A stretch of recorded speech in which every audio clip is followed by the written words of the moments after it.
with his powerful brainwaves cradled in the warmth of reasoning. It's time for Johnnie Walker Dredd to straighten you out on a thing or two. Emanating all the way from exciting Las Vegas, Oklahoma, it's the Johnnie Walker Dredd Show.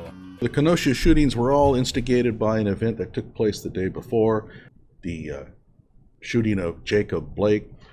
And recently, Jacob was allowed to speak in an interview with Michael Strahan about what took place. And I'm telling you, if Jacob Blake has a lawyer, he needs to be fired for ever letting him do this. But okay, let's play this. It's really a really good comedy piece here. Let's watch. ABC News exclusive, Jacob Blake, in his first interview since he was shot and partially paralyzed by a police officer in August. And since then, the Kenosha County District Attorney announced last week the officers involved will not be charged. And Michael, we know you had a chance to sit down with Jacob. I had a chance to sit. Okay, so if you want to know why they dropped charges, I have another video dedicated to that. It all makes sense. They had no chance of convicting that police officer, none whatsoever, and dropping the charges probably saved the state a whole bunch of money. Down him on Tuesday, Robert, and Jacob Blake is a 29-year-old black man who was shot 7 times by a white officer in front of 2 of his children, leaving him partially paralyzed. And this morning... And notice that he says, shot by a white officer. Why is that important? Well, that's the way it's gone lately. He's telling his side of the story for the first time. You didn't resist. And if it's up to his lawyer, this is the last time.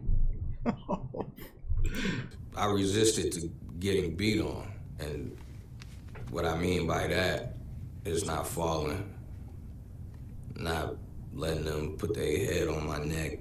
That's all I was thinking. Not letting them put their head on your neck. Well, okay, so I'm not quite certain what that means, but he's obviously talking about George Floyd, the knee on the neck, and at no point was that even an option here. There was no time where they could have even done that. Honestly. This morning, Jacob Blake is speaking out for the first time, almost 5 months after being shot 7 times by police, leaving him partially paralyzed. I was counting down my breaths and my blinks. I was like, God, I'm coming. I guess this is it for me. All unfolding at his son. I guess this is it for me. Well, then if I was worried about that, maybe I would have changed what I did so as not to let that happen. Watch from the back seat of that car.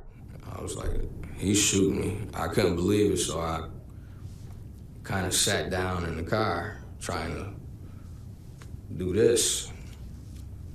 Put my hands up because I didn't want him to shoot me in my face or in my head or nothing. He just kept shooting, kept shooting. What's going through your mind? My babies are right here, my babies.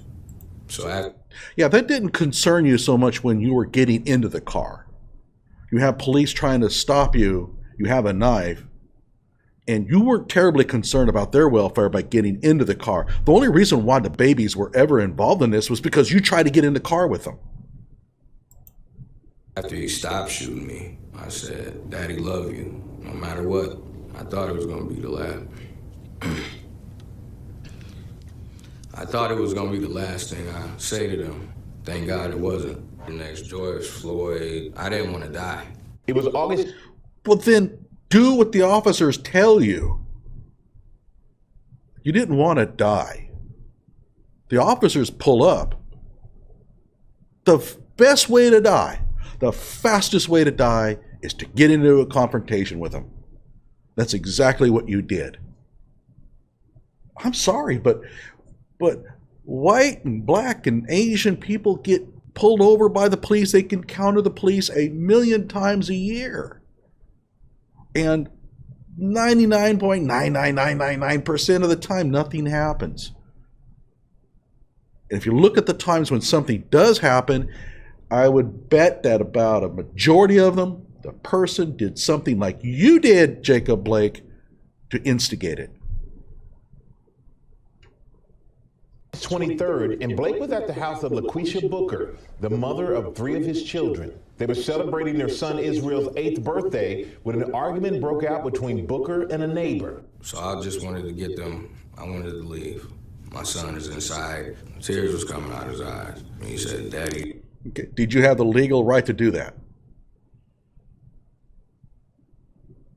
"You sure it's my birthday?" I'm like, "Yeah, you know." I was like, I'm taking him to the store again, make him forget about all this. As Blake prepares to leave, Booker calls police. I wanted to take that emergency. Yes, I need the officer. Jacob Blake is here, and he has the keys to a rental that I purchased that I need to take back, and he's not trying to release it. Police respond to a, quote, family trouble. They're told there's a warrant for Blake on domestic violence offenses and sexual assault. What are you doing? Okay, so at that time, police officers knew that he had a felony warrant out for his arrest.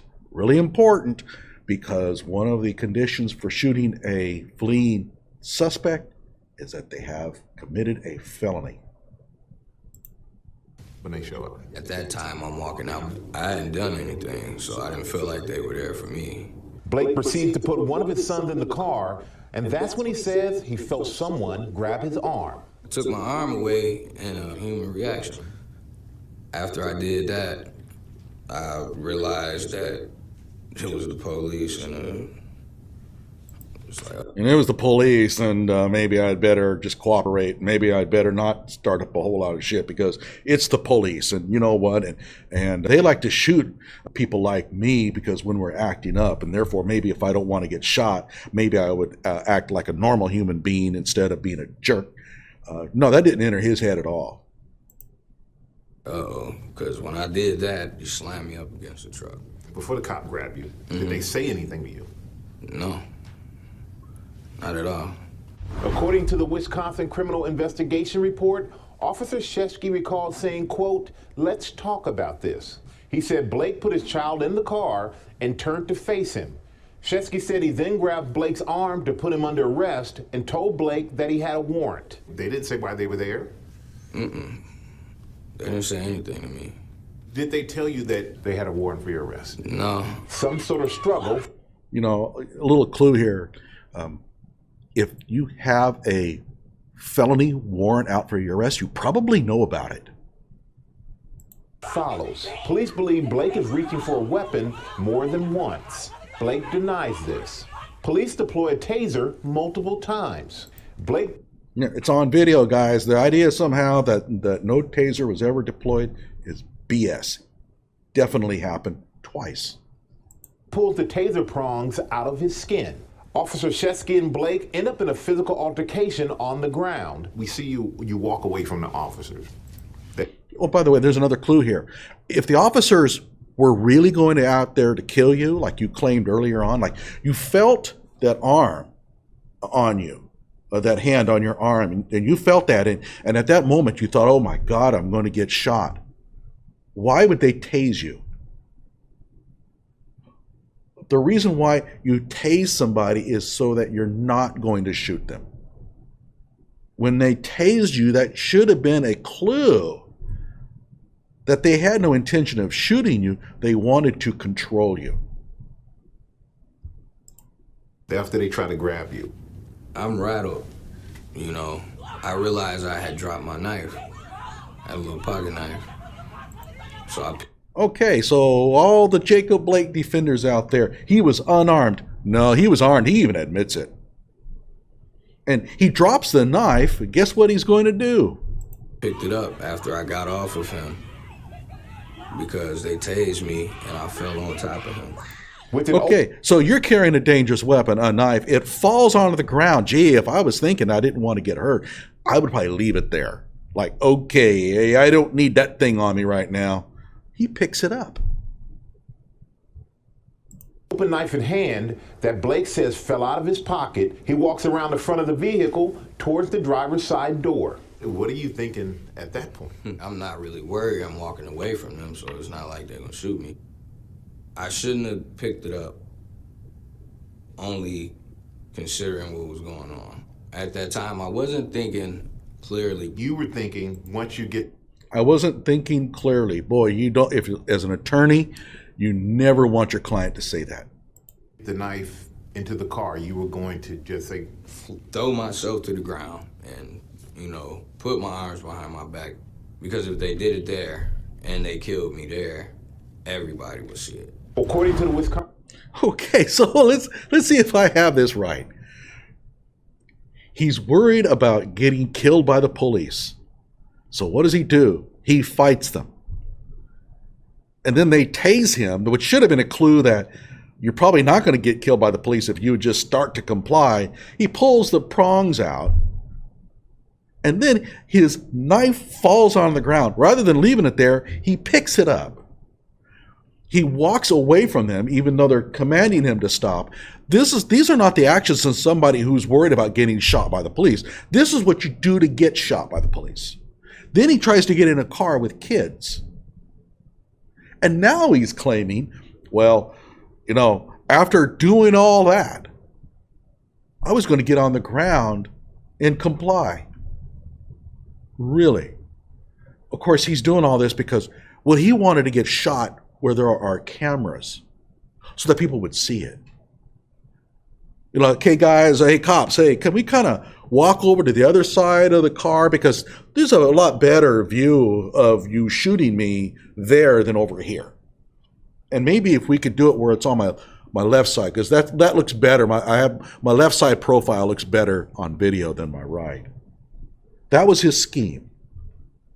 To move over to a place where people could capture his shooting on video. Wisconsin Criminal Investigative Report, Officer Shesky says that Blake drove the knife towards Shesky's body. Blake denies this. Blake opens the car door, and at that moment, Officer Shesky grabs the back of Blake's shirt and starts shooting. You said that we can just look at the video. The video tells everything. There are going to be a lot of people who look at the video and say, in the video, you're walking away from the police. So why didn't he just stop and do what the police are asking him to do? I couldn't hear that. All I heard was screaming. My ears was ringing, so it was all... I'll support him on one thing, man. Those people around him were making a hell of a racket. And there's one thing that I always urge community members to do, and this has become a real big problem, is when the police have somebody cornered and you think something bad is going to happen to them, screaming like a banshee doesn't help.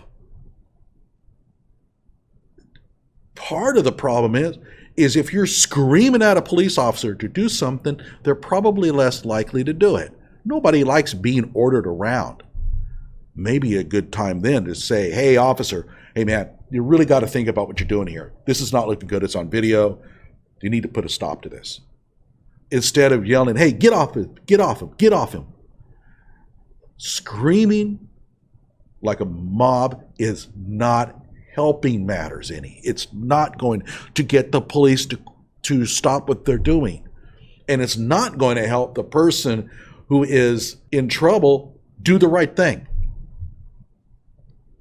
You listen to the audio and everybody is screaming out of their minds. Shut up. Damn. So I will defend him a little bit on this. I'm muffled. If the police were fighting me, if they were tasing me, I would stop walking away from them and they would have my attention. I mean, That's actually the only good question that Michael Strahan asked. I mean, has our journalism fallen so low that our interviews are being conducted by former NFL players? Oh, jeez. Oh, I should be careful, though. I should call him Dr. Michael Strahan, because apparently he has an honorary doctorate from Texas Southern, where he went to school. Now you might be thinking, ooh, that's pretty good. Honorary doctorate, man, those are tough to come by. Not really. I mean, if you give enough money to a university, they'll give you one. You don't believe me? Well, I'll tell you what. Let's go ahead and read a little bit about Michael Strahan and his recent journalistic prowess.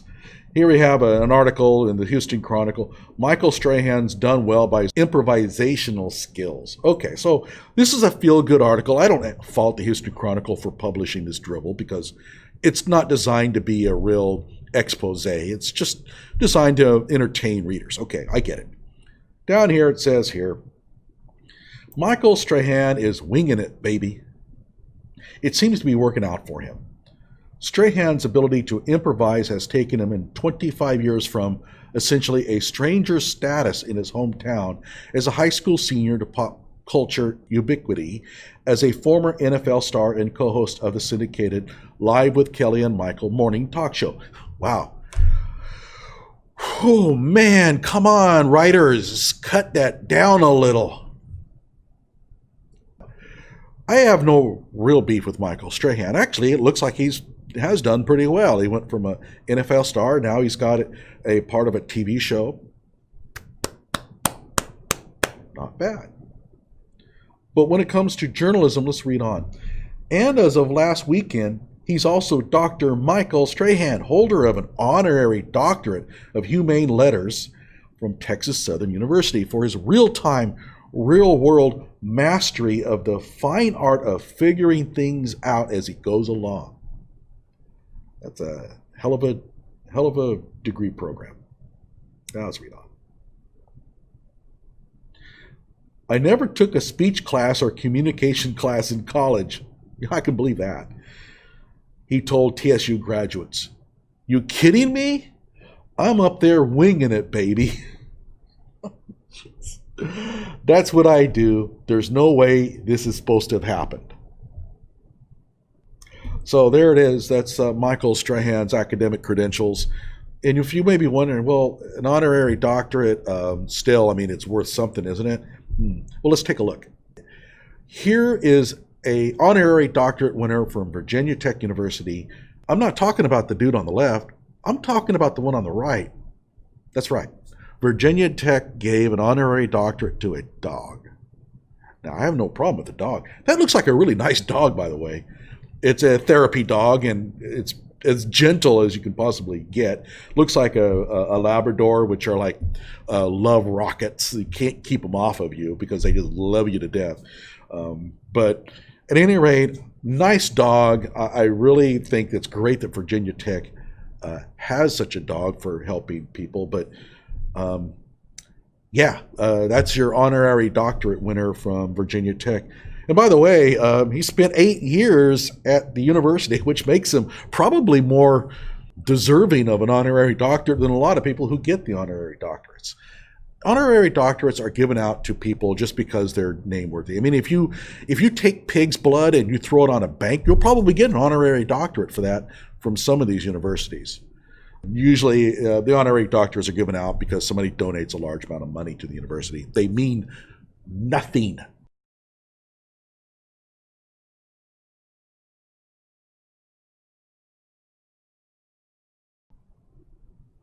Zero. And I really reject the idea of calling somebody doctor because they hold one. Let's go back. Not left or tried to run at that point. That when they tased me, I had my hands up.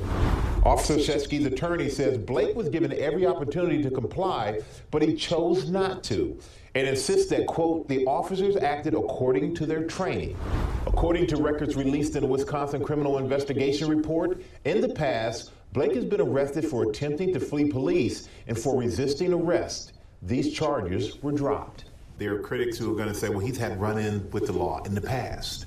He doesn't deserve any sympathy. If you're a black person in America and you're not perfect, then they say, oh, it was justified. It's like our children have to be angels. And we know it. You don't have to be perfect to stay out of the trouble with the law. You have to just not break the law. I'm sorry, this idea somehow that you're going to have numerous run-ins with the law because if you're not perfect, it's ridiculous. I mean, look at the standard this guy is setting here. There are plenty of black people who have not been in trouble with the law. I would suggest the majority, maybe even the vast majority. They managed to do it. I don't like this excuse somehow that, you know, if you make any kind of mistake that there's somehow you're going to end up with charge after charge after charge. This isn't one offense. He's been in trouble a lot. Your kids who were in the car, have you had any conversations with them about this since it all happened? I've explained to him and broke it down to him, like, Daddy can die, but for some reason I didn't that day. Okay, so not very good journalism on the part of Michael Strahan. He opened up the opportunity to ask him a lot more questions, and Michael doesn't jump on it. Again, this is fluff. This is candy. This interview here was never meant to be any sort of expose at all. It was designed to give Jacob Blake a platform. And Jacob took advantage of it to basically incriminate himself all to hell. I don't understand why his lawyer let him do this. You sometimes have to have a lawyer out there who just looks at the whole thing and says, no, you're not doing this because strategically this does not work in your favor. What happens sometimes, you get lawyers who are more interested in the political angle, the ability to get out there in the press, the ability to make a name for themselves at your expense. Journalism, it's the candy store of the university, blow off classes left and right. You can see what's happened to journalism in this country over the past generations. I remember back in the days of Morley Safer and you know, real biting commentary and real investigation, far more objective and unbiased than we have now. So, at any rate, thank you for watching. I have a lot more videos coming out, so please like my video and subscribe to my channel.